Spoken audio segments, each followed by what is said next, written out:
beautiful people.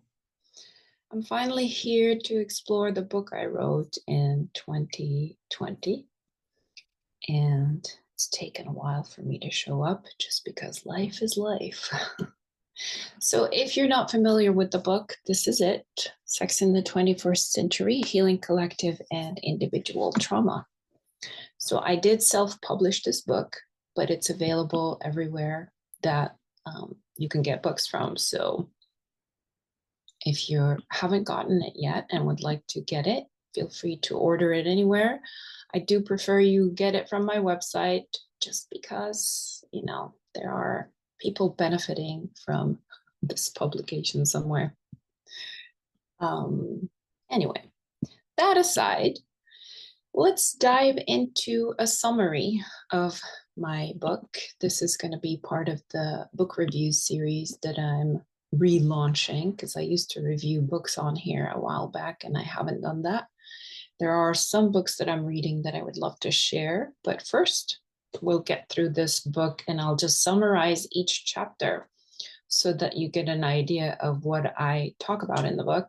Of course, it's too much to go into everything, but I'm happy to re-explore anything that calls to you or that you feel that I haven't talked enough about in these few episodes here.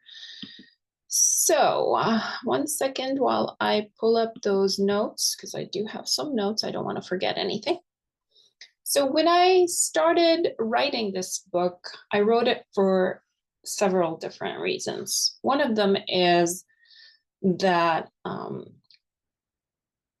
living in two different cultures, the East and the West, and I just kind of wanted to reconcile both. The second reason being my own experience in this lifetime. And, you know, if you're a human, I'm sure you've encountered sex and sexuality in some shape or form. And then I wanted to also, and this is the most important aspect for me, I wanted to explore the connection between creativity and sexuality, but also spirituality, because I feel like all three of them are all tied together. So that was my main goal for writing this book. And in chapter 1, I'll give you a summary here in this video. I talk about mythology, or I titled it Mythology.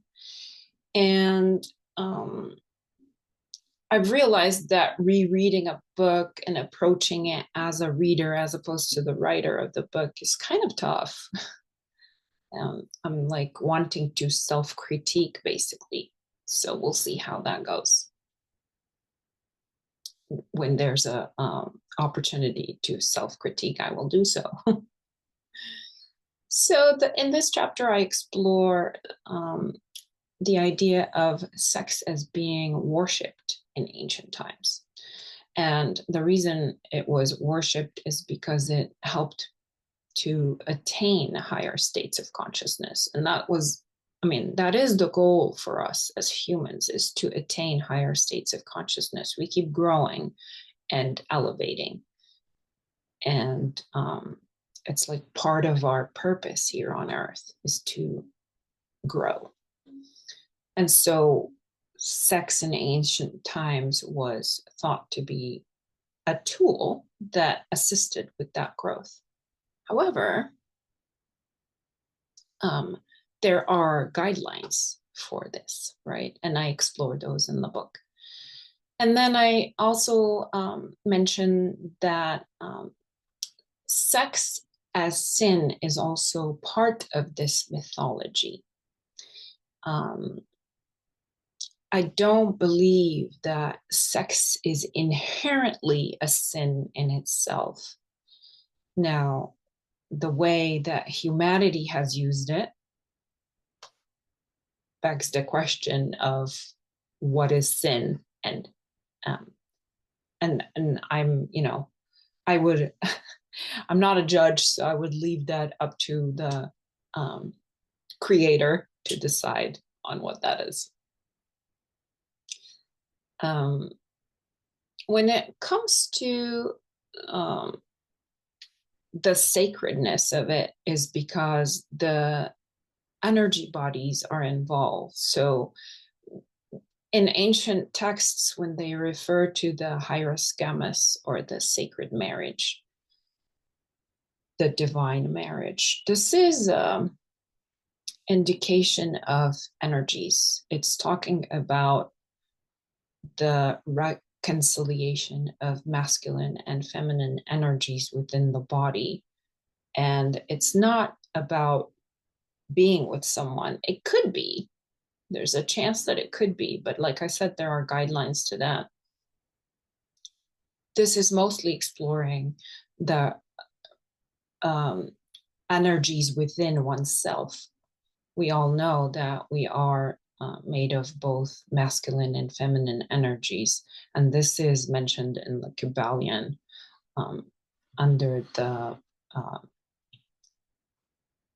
law, the universal law of mental gender, I and me. So the me is the receptive, and the I is the active. It's what gives. I gives, me receives, basically, which is masculine and feminine. So the sacred marriage is talking about this marriage within oneself and the reconciliation of the masculine and the feminine energies.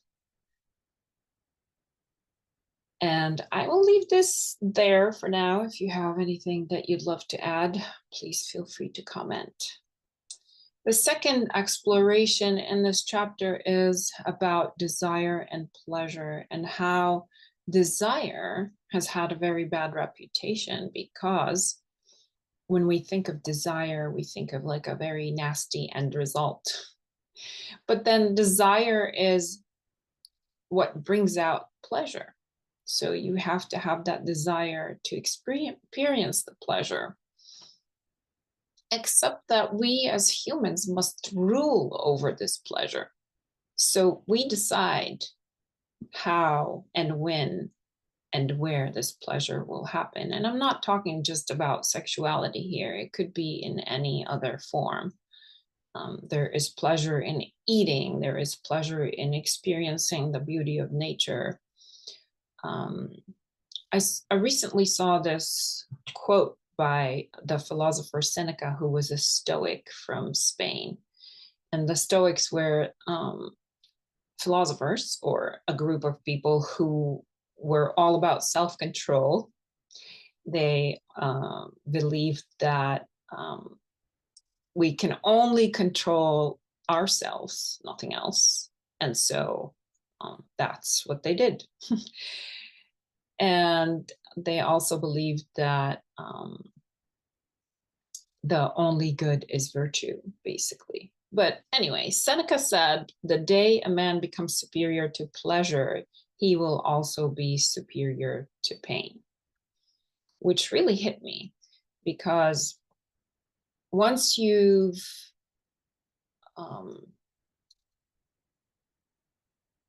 utilized your will and your self-control, mind over matter, over all the things of the world, like eating, drinking, sex, sleeping, there is something that happens where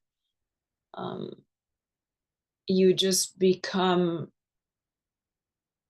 not numb to pain, but you understand that it's fleeting. It will end at some point. And so it will not be affecting you that intensely. And then finally, in this chapter, I dissect the energy body. And this is because of research that I've done, and I cite my sources, and you can find those in the book. And I will not go into them here, but what I intuited from the readings is that the energy body, or Kundalini energy that we speak about, all the time, especially in Tantra and Kundalini Yoga. So this energy of the universe, and I've said it in other places, this energy that works through us, in us, we are part of it, right? Because we are part of the universe, can be thought of as a series of concentric circles. So just visualize it as concentric circles. The outer layer is going to be the physical body, which is this human shape, this human suit. Then after that is going to be the aura. And yes, I know we imagine the aura to be out here, but bear with me and you'll see where this is coming, or where this is going, going and coming. So then after the aura is the womb, or the hara. That's the energy that follows. And then the fourth layer is going to be the soul. So the hidden mystery. Some ancient texts, Egyptian texts, refer to it as the core star, the soul. That is the one that's depicted as a bird in flight.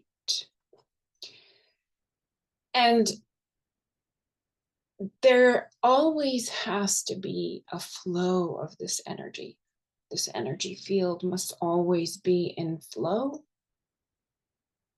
When we experience stuckness, that means there's disease, there's emotional trauma, there's physical trauma, there's pent-up events and things that have not been processed that are causing this energy to get stuck. And that's where all the spiritual tools come into play. This is why we have spirituality and religion and all the prescriptions of what to do and when to pray and when to fast and things that will help this energy to flow correctly within us and within our life. So I'll end this here for chapter 1. Hopefully soon I will bring you chapter 2 and a little summary of the points that I talk about in that chapter. Until then, be well, and I'll see you later. Bye-bye.